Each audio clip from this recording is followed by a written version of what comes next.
A pleasant day everyone, especially to Ma'am Riza Basherto.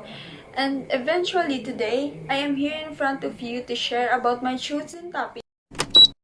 So apparently about the image you have seen earlier is an indication about my chosen topic, which is the Adolescence, a high school learner emphasizing physical, cognitive, and socio-emotional development. Before we proceed to my topic, allow me to introduce myself first. I am Glidel El Costorio, a second-year student under the Bachelor of Physical Education. So without further ado, let's start.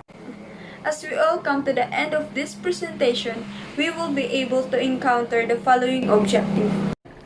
First, define adolescence. Second, to learn physical, cognitive, and social-emotional changes during the period of adolescence. Third, understand developmental process of growth and changing in adolescence. Fourth, explain adolescence, sexual and social behavior in the light of changes.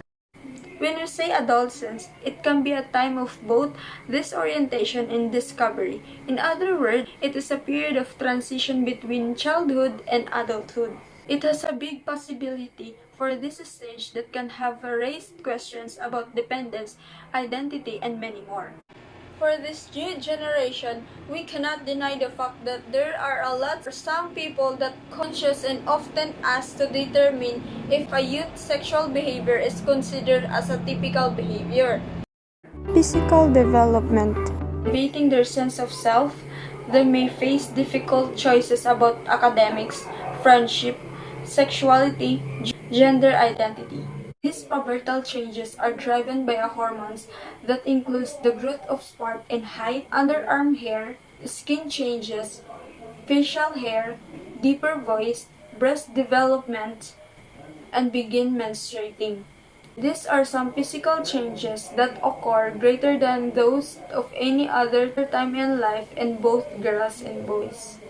During adolescence, early prepubescent changes occur when the secondary sexual characteristic appears.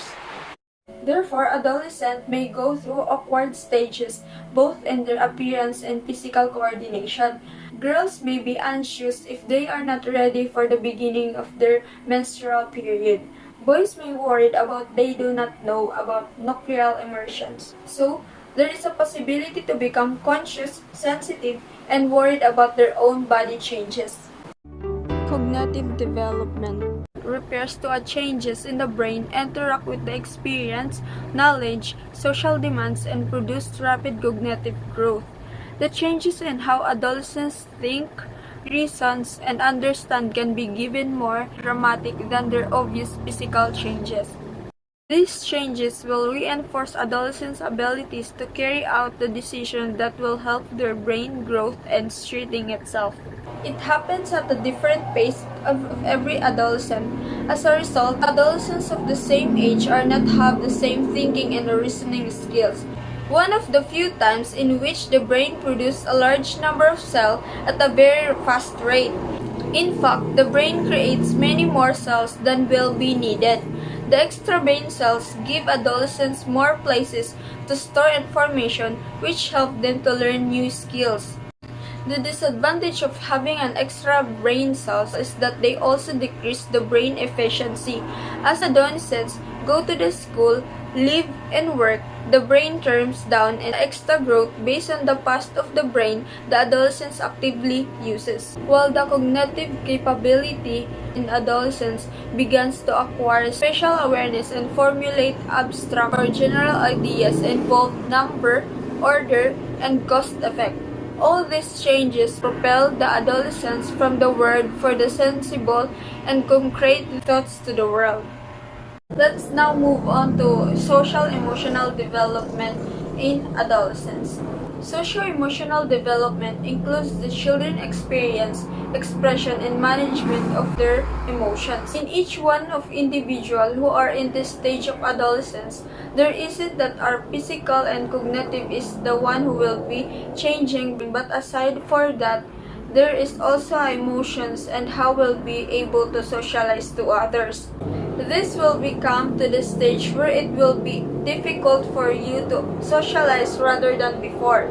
Social changes and emotional changes show on the child is forming an independent identity in learning to be an adult. It will notice the changes in the way they interact with family, friends, and peers. Everything social-emotional development is difficult. These are some social changes that you might notice when you are adulting. Seeking for being independent. Seeking more responsibility both at home and school. Looking for more new experiences. The nature of teenager brain development means that teenagers are likely to seek our new experiences and engage in more seek-talking behavior, but they still developing control over their impulses. Thinking more about right and wrong. Teenagers also learn that they are responsible for their own actions, decisions, and consequences. Starting to develop and explore a social identity, it might start to have a romantic relationship or go on a dates. These are not necessarily intimate relationship for some young people. Intimate or sexual relationship don't occur until late or in life. In here are the emotional changes that might notice. Showing a strong feeling and intense emotions at different times. Moods might seem unpredictable. More sensitive about emotions. More self-confused, especially about physical appearance and changes.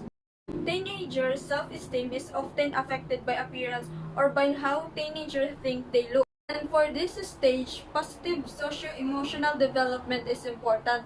This development influences a child's self-confidence, empathy, and ability to develop meaningful and lasting friendship and partnerships, and sense of importance and values to those around him or her. That's all for today. Hope you learned. Thank you and God bless.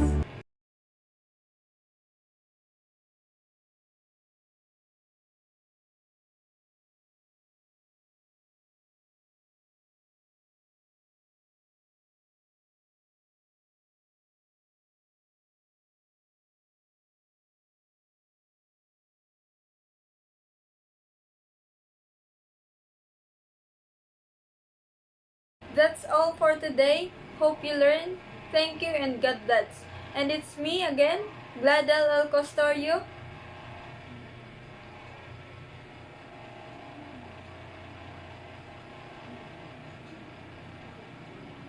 So it's me again, Gladel El Costorio. Thank you and babu.